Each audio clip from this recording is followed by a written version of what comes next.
Manipur Story Babs ki beer singamadi subscriber singbo ahan mamaktada channel asigi maikai dagi noluk pu uchari ngasi so mayam na thoidok hindok na pambiri ba babung BK Panji mayum gi khujek dagi ana wari ma muk puduna lakchari mayam gi damak mathang manong naina sandok na bagi damak miyam na kushin na ba haiduna puduna lakchare phono gi sagol marum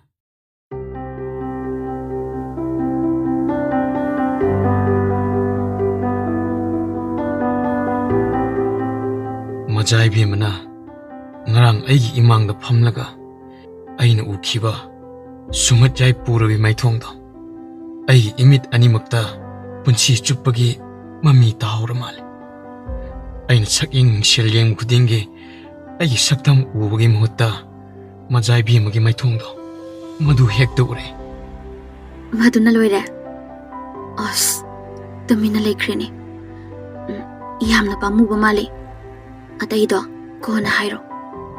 Leikols de sa level rang mayam se. Loina phaje. Manam su yamna nungsi. Pungning hakchang animak tekhat hale. Masigum se. Ekhoi gi khunggang da leite. Nakhoi gi khunggang gi chingya gi aseng ba nungsit. Asangba hauna gi jagoina leng leng chatpa. Sidadi amata upa phangde. Aidi nakhoi gi chingya gi achikpa lamhangdugi na pomda nanga loina chatpa pamje phangdau dimande kari gi phangdani nongma natraga nongmade lakhini tanja do ado chalasira ngasidi ngan halase nongan phatringai da chatkhadau hoine chalasine ada nangi nakutto amukta tingthoro aigi khudab asimade nangi nakutta season birage Masi, aibu kaukthokini haiduna, aibu ningsingnaba khudol tamlambani. Kaino, tahauradi. Tahauroi, tahaurasu karisu kaide, aina amuk pini. Aigi amatta watana piribasidi, ining thongna aigi karisu walandre. Babong na pibane, aina pibasina akhannaba ningsing khudobne. Khudobasi pidrabadi ningsing bayadrene ko. Aidi majai bimana khudop asi piraktrabasu sukau kaurida majai bimabu kaudana khudop ama aingonda khudol tambire adubu kari kaibage aibu ningsing binaba majai bimada kari supidrabanina aibudi kaukranida aidi nangbu kauthokbasu ngamlaroi nangna satkhrabasu aigi thawaide nangi nakta adum tongin kari supiningai letrabasu Ai khudol amadi piramge.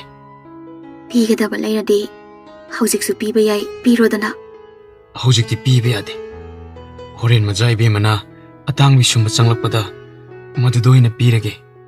Haujikti yauroktrabra nangi kada lehauramlani. Yauri. Leikonchidadi pithokpa yade. Pibu pini di aigidi iyade yai. Chatringaida piramba kaukthokini ko. Kaukthok mathang lakpada piraga loire amuk konungda laklaroi sunate pigadaba mina kaukkhibadi yai laugadaba ainadi kadaidagi kaudoino atang bise ngasidi taptuna chara male machi ireng lengdre aikhoi anigi wari sanaringaida atang bigi wari amuk kosale ibanigi wari sanaba khotnaba kaya pamdabagum dawe wari su mayam sare khudop suma pibire nungshiraba wahai kya amasu haibire atang bi su wari khara yahon be hai keno atang bina sauridro aibu atang bi se kari mata khandaba manbra atang bi se aidi yamna nungsibani ko atang bi nungsibadagi nangsu yaksilakpagi wani haujikna nangne hen khibatani atang bi se marol thoktabagi wani mabu pallaga chairuba ngangluba loina khangbani mabu thagatpa nungsibiba yamna haraujabani atangbi napuk thalabro chatlasira thandri hairisi yengo masi amukta supukhige mapudadi saurakani atang bidadi yaba natrane khangde ꯑꯩꯗꯤ ꯀꯔꯤꯝꯇ ꯈꯪꯗꯦ. ꯁꯥꯎꯅꯤꯡꯕ꯭ꯔꯣ? ꯌꯥꯏꯗ. ꯑꯩꯗꯤ ꯀꯔꯤꯁꯨ ꯍꯥꯏꯖꯗꯦ. 이까이 티간비 누피기 마복니 하이너리바니. 아이부나 이까이 캉다비다 할라가 낭나 렘나 팜도나 레이토이. 이카이 티간바 누피기 마복로. ꯑꯩꯗꯤ ꯊꯧꯅꯥ ꯑꯃ ꯏꯌꯥꯎ ꯌꯥꯎꯗꯕꯒꯤ ꯋꯥꯇꯅꯤ. ꯃꯖꯥꯏꯕꯤ ꯑꯃꯒ ꯑꯩꯒ ꯈꯦꯠꯅꯔꯤꯕꯁꯦ ꯁ꯭ꯋꯔꯒ ꯄꯇꯥꯟꯒꯨꯝꯕꯅꯤ. ꯅꯪꯒ ꯑꯩꯒ ꯆꯞ ꯃꯥꯟꯅꯩ. ꯍꯧꯖꯤꯛꯇꯤ ꯅꯪꯅ ꯑꯩꯉꯣꯟꯗꯒꯤ ꯍꯦꯟꯅ ꯃꯒꯨꯟ ꯂꯩꯈ꯭ꯔꯦ. ꯅꯪ ꯈꯛꯇꯅꯤ ꯑꯩꯕꯨ ꯈꯔ ꯅꯛꯁꯤꯟꯅꯅ ꯅꯨꯡꯁꯤꯕꯤꯕ. ꯅꯪꯁꯦ ꯑꯩꯒꯨꯝꯕ ꯃꯊꯣꯠ ꯀꯥꯔꯛꯄꯤ ꯂꯩꯕꯥꯛꯁꯤꯒꯤ ꯅꯨꯄꯤ ꯂꯤꯁꯤꯡ ꯂꯤꯁꯤꯡꯅ ꯃꯤꯇꯥꯔꯤꯕ. ꯑꯇꯥꯡꯕꯤ ꯂꯥꯛꯂꯦ. ꯆꯠꯂꯁꯤ ꯍꯥꯏꯔ ꯃꯥꯜꯂꯦ. ꯆꯠꯂꯁꯤꯔꯥ? ꯃꯍꯥꯔꯥꯅꯤꯅ ꯃꯆꯥꯅꯨꯄꯤ ꯂꯥꯛꯂꯒ ꯋꯥ ꯍꯪꯒꯗꯕꯒꯤ ꯈꯧꯔꯥꯡꯅ ꯉꯥꯏꯔꯤ. ꯔꯥꯖꯀꯟꯌꯥ ꯃꯥꯒꯤ ꯀꯥꯗ ꯆꯪꯈꯤꯕꯇ ꯉꯥꯏꯔꯤ. ꯃꯃꯥ ꯃꯍꯥꯔꯥꯅꯤꯅ ꯐꯠ ꯆꯪꯂꯛꯇꯨꯅ ꯃꯆꯥꯅꯨꯄꯤꯗ ꯆꯤꯛꯅ ꯋꯥ ꯍꯪꯖꯔꯤ. ꯃꯆꯥꯅꯨꯄꯤꯒꯤ ꯃꯥꯏꯊꯣꯡ ꯃꯀꯥ ꯂꯥꯝꯕ ꯅꯨꯡꯉꯥꯏꯖꯕꯒꯤ ꯃꯃꯤ ꯇꯥꯕ ꯑꯗꯨ ꯎꯕꯗ ꯃꯍꯥꯔꯥꯅꯤ ꯑꯗꯨ ꯊꯣꯏꯅ ꯍꯦꯟꯅ ꯂꯥꯡꯇꯛꯅꯤ. ꯏꯆꯥꯅꯨꯄꯤ ꯔꯥꯖꯀꯩꯅ꯭ꯌꯥꯁꯤ ꯉꯁꯤꯗꯤ ꯃꯍꯧꯁꯥꯒ ꯃꯥꯟꯅꯗꯦ. ꯄꯥꯎ ꯇꯥꯅꯤꯡꯕꯅ ꯂꯣꯏꯔꯕꯅꯤ. ꯐꯣꯅꯣꯒꯤ ꯑꯁꯦꯡꯕ ꯊꯃꯣꯏ ꯃꯁꯛ ꯈꯪꯂꯦ. ꯃꯍꯥꯛ ꯑꯩꯉꯣꯟꯗꯒꯤ ꯈꯛ ꯅꯥꯊꯩꯗꯨꯅ ꯆꯠꯂꯔꯣꯏ. ꯉꯁꯤꯗꯤ ꯑꯩꯒꯤ ꯏꯅꯣꯠ ꯀꯥꯔꯕ ꯂꯩꯍꯤꯅ ꯊꯜꯂꯕ ꯒꯨꯂꯥꯞꯀꯤ ꯂꯩꯅꯝꯒꯤ ꯁꯥꯍꯨꯝꯅ ꯃꯁꯥꯗꯣ ꯁꯤꯟ ꯊꯨꯡꯅ ꯍꯨꯝꯈ꯭ꯔꯕꯅꯤ. ꯃꯥꯅ ꯀꯔꯤ ꯍꯥꯏꯔꯛꯄ? ꯅꯪꯅ ꯀꯔꯤ ꯄꯥꯎꯈꯨꯝꯈꯤꯕ? ꯂꯣꯏꯅ ꯍꯥꯏꯗ꯭ꯔꯕꯁꯨ ꯃꯆꯪ ꯑꯣꯏꯕ ꯋꯥꯍꯩ ꯑꯃ ꯑꯅꯤꯗꯤ ꯇꯥꯅꯤꯡꯉꯤꯗ ꯏꯃꯥꯁꯨ. ꯄꯥꯈꯪ ꯂꯩꯁꯥꯕꯤꯒꯤ ꯋꯥꯔꯤꯕꯨ ꯀꯔꯝꯅ ꯇꯝꯒꯗꯣꯏꯅꯣ? ꯌꯥꯝꯅ ꯂꯨꯏ. ꯇꯝꯕ ꯉꯝꯂꯣꯏ ꯀꯅꯥꯅꯁꯨ. ꯑꯩꯅ ꯃꯉꯣꯟꯗ ꯇꯧꯔꯤꯕ ꯌꯦꯡꯂꯤꯕ ꯃꯤꯠꯌꯦꯡ ꯅꯥꯌꯦꯡ ꯀꯔꯝꯅ ꯏꯃꯥꯗ ꯁꯨꯃꯥꯏꯅꯅꯤ ꯎꯠꯇꯣꯏꯅꯣ? ꯑꯩꯁꯨ ꯍꯧꯖꯤꯛꯇꯤ ꯌꯥꯝꯅ ꯈꯪꯂꯦ. ꯃꯈꯜ ꯃꯈꯜꯒꯤ ꯅꯨꯡꯁꯤ ꯏꯔꯤꯛ ꯄꯨꯕ ꯃꯤꯅꯣꯛ ꯋꯥꯍꯩ ꯀꯌꯥ ꯃꯊꯪ ꯃꯊꯪ. ꯍꯌꯦꯡ ꯆꯠꯈ꯭ꯔꯅꯤ ꯍꯥꯏꯕꯁꯤ ꯁꯣꯏꯗ꯭ꯔꯕ꯭ꯔꯥ? ꯀꯩꯗꯧꯉꯩ ꯀꯔꯝꯕ ꯀꯥꯟꯗ ꯑꯃꯨꯛ ꯂꯥꯛꯀꯅꯤ? ꯋꯥꯐꯝꯗꯨꯕꯨ ꯍꯥꯏꯅꯔꯕ꯭ꯔꯣ? ꯂꯣꯏꯅ ꯅꯦꯇꯥꯅ ꯍꯥꯏꯅꯔꯦ. ꯍꯣꯔꯦꯟ ꯑꯩꯅ ꯑꯇꯥꯡꯕꯤ ꯁꯨꯝꯕ ꯆꯪꯕꯗ ꯑꯩꯉꯣꯟꯗ ꯃꯥꯒꯤꯁꯨ ꯂꯩꯖꯕ ꯑꯃꯇꯪ ꯄꯤꯔꯝꯒꯗꯧꯔꯤ. ꯑꯗꯨꯒꯤ ꯑꯃꯨꯛ ꯀꯣꯟꯅ ꯇꯝꯂꯒꯦ. ꯃꯖꯥꯏꯕꯤ ꯑꯃꯒꯤ ꯋꯥꯔꯤ ꯈꯔ ꯑꯗꯨ ꯅꯤꯡꯊꯧꯗ ꯍꯪꯒꯠꯇꯨꯅ ꯇꯥꯍꯜꯂꯦ. ꯅꯤꯡꯊꯧꯁꯨ ꯃꯣꯟꯗꯥ ꯈꯔ ꯅꯨꯡꯉꯥꯏꯖꯕꯒꯨꯝ ꯅꯤꯡꯊꯧꯅ ꯃꯪꯖꯔꯤꯕ ꯁꯒꯣꯜꯒꯤ ꯃꯪꯂꯥꯟ ꯃꯪꯐꯥꯎꯅꯔꯅꯤ ꯍꯥꯏꯕꯒꯤ ꯊꯥꯖꯕ ꯃꯉꯥꯟ ꯑꯃ ꯂꯥꯛꯂꯦ. ꯁꯒꯣꯜꯒꯤ ꯑꯄꯥꯝꯕꯅ ꯃꯆꯥꯅꯨꯄꯤ ꯐꯥꯎꯕ ꯄꯤꯔꯒꯦ ꯈꯜꯂꯕ ꯅꯤꯡꯊꯧ ꯑꯃꯅꯤ. ꯐꯣꯅꯣꯗ ꯔꯥꯖꯀꯟꯌꯥ ꯊꯥꯖꯕ ꯑꯁꯤꯗ ꯀꯔꯤꯁꯨ ꯆꯣꯞꯅꯤꯡꯉꯥꯏ ꯑꯣꯏꯗꯦ. ꯂꯩꯕꯥꯛ ꯑꯇꯩꯒꯤ ꯅꯤꯡꯊꯧ ꯃꯆꯥ ꯔꯥꯖꯀꯨꯃꯥꯔꯗ ꯃꯆꯥ ꯊꯥꯖꯒꯗꯧ ꯁꯔꯨꯛ ꯐꯣꯅꯣꯗ ꯑꯣꯏꯅ ꯊꯥꯖꯕꯅ ꯐꯩ ꯈꯟꯈ꯭ꯔꯦ. ꯃꯔꯝꯗꯤ ꯐꯣꯅꯣꯒꯤ ꯁꯒꯣꯜ ꯑꯗꯨꯅ ꯐꯣꯅꯣꯕꯨ ꯋꯥꯡꯅ ꯊꯥꯡꯒꯠꯈ꯭ꯔꯦ. ꯅꯤꯡꯊꯧ ꯃꯍꯥꯔꯥꯅꯤ ꯄꯨꯛꯅꯤꯡ ꯂꯩꯇꯥꯖꯕ ꯐꯪꯂꯦ. ꯐꯣꯅꯣꯒꯤ ꯌꯨꯝꯒꯤ ꯑꯋꯥꯠ ꯑꯄꯥ ꯌꯦꯡꯁꯤꯟꯅꯕ ꯃꯅꯥꯏꯁꯤꯡꯗ ꯌꯥꯝꯅ ꯀꯨꯞꯅ ꯁꯤꯟꯅꯩ. ꯅꯨꯃꯤꯗꯥꯡꯒꯤ ꯆꯔꯥ ꯆꯥꯕ ꯇꯣꯛꯂꯗꯨꯅ ꯃꯅꯥꯏ ꯃꯁꯦꯟ ꯑꯉꯝ ꯑꯊꯧ ꯃꯥꯒꯤ ꯇꯨꯝꯐꯝ ꯆꯥꯐꯝꯗ ꯄꯣꯊꯥꯅꯈ꯭ꯔꯦ. ꯃꯄꯥꯟꯗ ꯁꯟꯇ꯭ꯔꯤ ꯇꯥꯕ ꯀꯥꯡꯕꯨꯅ ꯇꯥꯕ, ꯊꯕꯛ ꯁꯨꯒꯗꯕ ꯀꯥꯡꯕꯨꯅ ꯁꯨꯕ, ꯃꯥꯒꯤ ꯇꯧꯒꯗꯕꯁꯤꯡ ꯄꯥꯂꯤ ꯅꯥꯏꯅ ꯇꯧꯅꯈ꯭ꯔꯦ. ꯃꯄꯥ ꯏꯕꯨꯡ ꯃꯍꯥꯔꯥꯖ, ꯃꯃꯥ ꯏꯕꯦꯝꯃ ꯃꯍꯥꯔꯥꯅꯤ ꯏꯪꯅ ꯆꯤꯛꯅ ꯋꯥꯇꯥꯅꯗꯨꯅ ꯄꯣꯊꯥꯔꯦ. ꯃꯖꯥꯏꯕꯦꯝꯃꯗꯤ ꯐꯣꯅꯣꯒꯤ ꯀꯥꯗ ꯅꯍꯥꯟꯈꯩꯗꯒꯤ ꯈꯔ ꯍꯦꯟꯅ ꯉꯟꯈꯠꯅ ꯆꯪꯅꯤꯡꯂꯕꯅꯤ. ꯋꯥꯈꯜ ꯑꯃ ꯐꯥꯎꯕ ꯆꯥꯅꯤꯡ ꯏꯇꯥ ꯇꯥꯕ ꯉꯝꯗꯅ ꯏꯇꯥꯎ ꯇꯥꯎꯅ ꯈꯧꯔꯥꯡꯕꯅ ꯉꯥꯏꯉꯝꯗ꯭ꯔꯕ ꯋꯥꯈꯜꯗ ꯀꯔꯤꯅꯣ ꯃꯥꯅ ꯑꯩꯉꯣꯟꯗ ꯄꯤꯔꯛꯀꯗꯧꯔꯤꯕ ꯑꯁꯤꯅ ꯃꯥꯡ ꯊꯥꯗꯨꯅ ꯔꯥꯖꯀꯟꯌꯥ ꯑꯗꯨ ꯈꯣꯡꯊꯥꯡ ꯇꯞꯅ ꯐꯣꯅꯣꯒꯤ ꯀꯥꯗ ꯈꯣꯡ ꯊꯥꯡꯖꯤꯜꯂꯛꯏ. ꯑꯇꯥꯡꯕꯤ ꯇꯝꯂꯕ꯭ꯔꯣ? ꯇꯝꯗ꯭ꯔꯤꯕ꯭ꯔꯥ? ꯍꯌꯦꯡꯗꯤ ꯅꯈꯣꯏꯒꯤ ꯈꯨꯡꯒꯪꯗ ꯆꯠꯀꯅꯤ ꯍꯥꯏꯗꯥꯏ? ꯑꯇꯥꯡꯕꯤꯁꯦ ꯃꯉꯛꯀꯁꯨ ꯅꯣꯝꯂꯤ. ꯅꯪꯁꯨ ꯍꯔꯥꯎꯕꯣꯏꯔꯦ. ꯅꯪꯒꯤ ꯃꯄꯨ ꯏꯕꯨꯡꯉꯣꯁꯨ ꯌꯥꯝꯅ ꯍꯔꯥꯎꯕ ꯃꯥꯜꯂꯤ ꯉꯁꯤꯗꯤ. ꯍꯔꯥꯎꯐꯝ ꯈꯪꯗꯦꯗ. ꯑꯩꯕꯨ ꯃꯖꯥꯏꯕꯦꯝꯃꯅ ꯍꯔꯥꯎꯔꯝꯒꯅꯤ ꯈꯟꯕ꯭ꯔꯅꯦ? ꯅꯌꯨꯝꯗ ꯍꯟꯕꯕꯨ ꯀꯔꯤꯒꯤ ꯍꯔꯥꯎꯔꯣꯏꯗꯧꯔꯤꯕ? ꯏꯃꯥ ꯄꯥꯕꯨꯡ ꯎꯅꯔꯅꯤ, ꯀꯩꯔꯣꯏ ꯂꯩꯀꯥꯏꯒꯤ ꯃꯤꯁꯤꯡꯒ ꯋꯥꯔꯤ ꯁꯥꯟꯅꯔꯅꯤ꯫ ꯆꯤꯡꯌꯥꯒꯤ ꯂꯧꯕꯨꯛ ꯂꯝꯍꯥꯡꯗ ꯑꯇꯥꯡꯕꯤꯒ ꯀꯣꯏꯅ ꯆꯠꯂꯅꯤ꯫ ꯑꯗꯨꯕꯨꯗꯤ ꯆꯨꯝꯃꯤ꯫ ꯂꯩꯀꯣꯜꯒꯤ ꯐꯖꯕꯅ ꯃꯈꯜ ꯑꯃ, ꯆꯤꯡꯌꯥꯒꯤ ꯐꯖꯕꯅ ꯑꯃꯅꯤ꯫ ꯑꯩꯁꯨ ꯅꯣꯡꯃꯗꯤ ꯃꯐꯝꯗꯨꯗ ꯆꯠꯃꯤꯟꯅꯕ ꯐꯪꯂꯛꯀꯅꯤ ꯍꯥꯏꯕꯅꯤꯀꯣ꯫ ꯑꯇꯥꯡꯕꯤ ꯁꯨꯝꯕ ꯂꯥꯛꯄ ꯅꯠꯇ꯭ꯔꯣ? ꯁꯨꯝꯕꯤꯔꯣꯗꯅ, ꯃꯥꯁꯨ ꯇꯨꯝꯅꯤꯡꯉꯝꯃꯅꯤ꯫ ꯑꯇꯥꯡꯕꯤ, ꯅꯨꯡꯉꯥꯏꯅ ꯇꯨꯝꯂꯣꯀꯣ, ꯅꯃꯤꯠ ꯎꯏꯁꯤꯜꯂꯣ꯫ ꯇꯨꯝꯈ꯭ꯔꯤꯁꯤ ꯌꯦꯡꯉꯣ꯫ ꯔꯥꯖꯀꯟꯌꯥꯁꯨ ꯄꯣꯊꯥꯅꯤꯡꯉꯝꯃꯅꯤ꯫ ꯂꯥꯛꯑꯣ, ꯑꯩꯅ ꯉꯁꯥꯏ ꯑꯩꯒꯤꯁꯨ ꯈꯨꯗꯣꯜ ꯑꯃ ꯄꯤꯅꯤ ꯍꯥꯏꯈꯤꯕꯗꯣ ꯑꯩ ꯅꯤꯡꯁꯤꯡꯂꯤ꯫ ꯑꯩꯗꯤ ꯀꯥꯎꯁꯤꯟꯅꯔꯒ ꯇꯣꯛꯈꯤꯗ꯭ꯔꯥꯅ ꯅꯨꯡꯁꯥ ꯊꯤꯔꯨꯔꯦ꯫ ꯅꯨꯡꯁꯥ ꯊꯤꯕ ꯍꯩꯕꯤ, ꯆꯪꯁꯤꯜꯂꯣ ꯏꯅꯥꯛꯇ꯫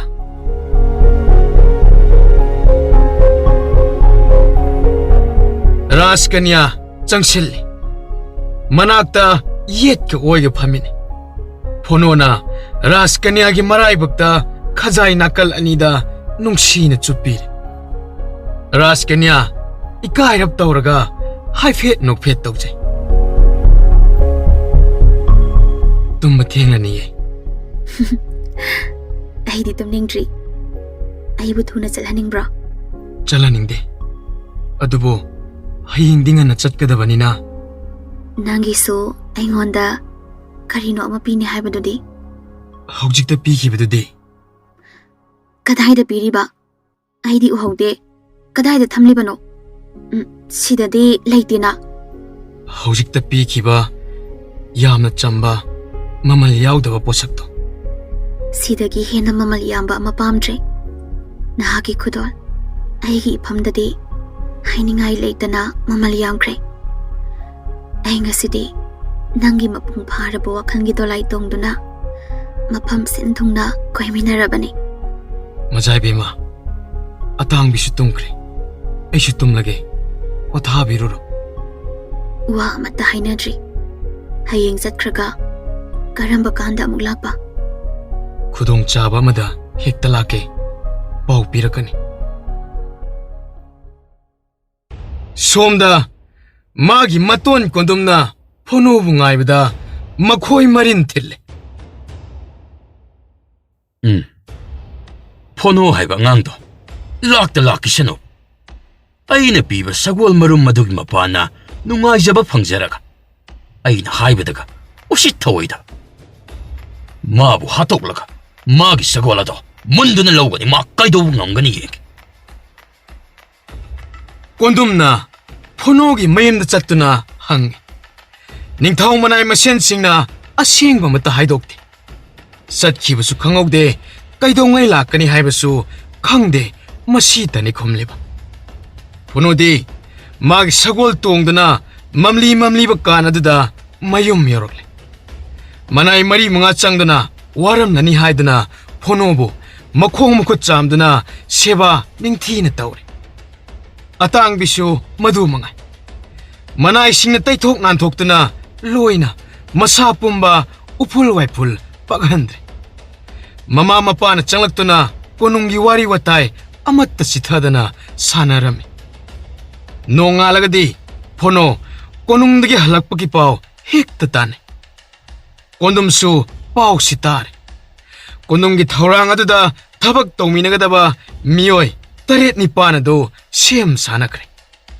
ꯀꯣꯟꯗꯨꯝꯅ ꯐꯣꯅꯣꯒ ꯁꯒꯣꯜꯒ ꯆꯠꯄ ꯃꯐꯝꯁꯤꯡ ꯀꯗꯥꯏꯗꯅꯣ ꯀꯨꯞꯅ ꯊꯤꯔꯛꯂꯦ꯫ ꯅꯣꯡꯃ ꯃꯐꯝ ꯑꯃꯗ ꯉꯥꯏꯗꯨꯅ ꯂꯩꯔꯤ꯫ ꯐꯣꯅꯣꯅ ꯌꯥꯝ ꯆꯦꯛꯁꯤꯟꯖꯔꯝꯃꯤ꯫ ꯃꯅꯥꯏ ꯊꯣꯉꯥꯛꯄ ꯑꯅꯤꯗ ꯃꯍꯥꯛꯀꯤ ꯃꯇꯣꯟ ꯀꯣꯟꯗꯨꯝ ꯑꯗꯨ ꯃꯁꯛ ꯇꯥꯛꯇꯨꯅ ꯆꯪꯍꯜꯂꯛꯄ ꯌꯥꯗꯦ ꯍꯥꯏꯅ ꯌꯥꯊꯪ ꯄꯤꯈ꯭ꯔꯦ꯫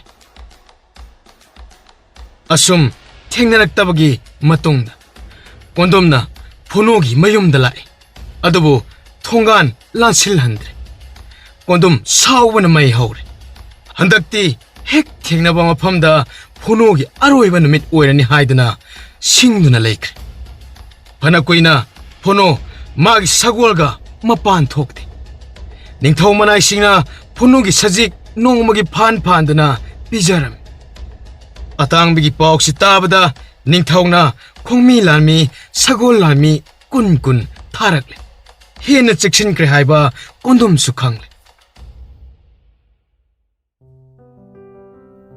सोमदना निंगथौ मचानुपी राजकन्या फोनो अमुक खन लाकपगी पाव पिरक्कद्रा ngaibada nonggobi kobi cheklana laije ising ngaibagum aram khorangna charam pungkang kangbagum khre ningthau maharani su nungsa thi phonogi sagol adu mina phagadori haiba khanglabanina raskanya do chingnaba kharadi pokchai phonogi amadi atangbigi punsigi damakta mipai jaba pakhatchabana loire raskanya do lambi da khudong thiba nangani haiba kisu lahaning daba phonoga atangbi ga uningbana amukasu ikhau langjaba majai be maras kanya do sagol uningba tanatana phono busu uningba wari sananingbagi mai ngauduna chak pagongkre ningthau konung da chatkhiba mana ama hekta halakpada hangi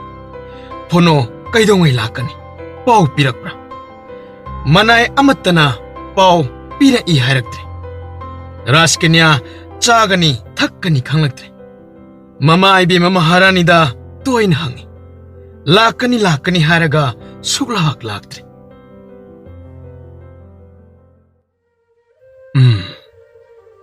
ai itona dabu kibadage aina atangbi mapa sukthok thoktrabade aisu atangbi sunaraklani mi oina poklaga mirakta tinma phangdana kiduna lotuna leiraga kari kanabana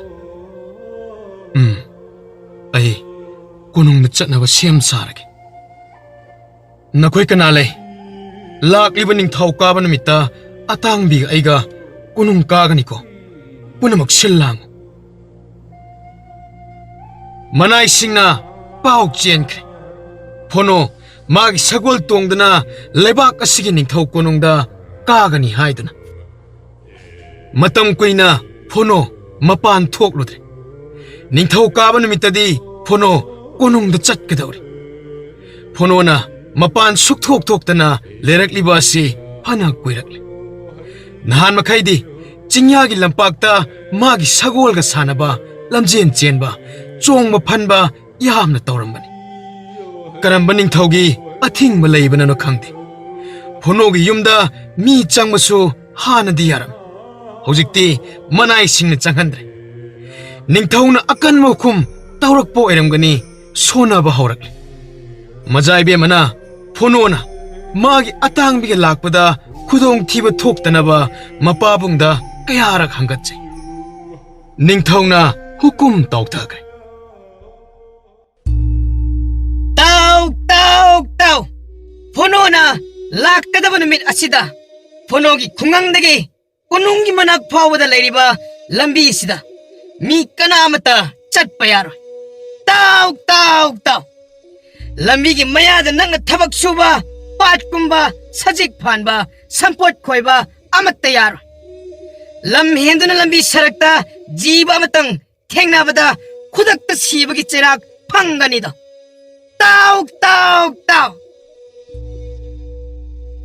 leibak pumba tadaba yaudre sagol tongba tarakuna maikai sinba thungna pauthang laukre praja miyam nangangni handakti phonogi konung chatpagi khongchat ase mawong amani kari karamba thaurangno ningthau phawba phonogi khulda chatpada manai masen khongmi lami loina jarabasu lambi soroktadi mi amatta chatpa yade amatta haikide maram amadi soidana leramgani ngangnarami mi amata mapan thoktuna phonogi sagol yengnabagi thaurang tawnadre mahai numit adudi lambi sarakta chatlunu kaugduna senthokhloni haidana nupi angang singda sinaba paumenaba tawnakre konungi majai be mana asoi angam thoktanaba haujiktagi hauna isorda thongni jakre kalak chaw phatraba phonogi maton kondom madudi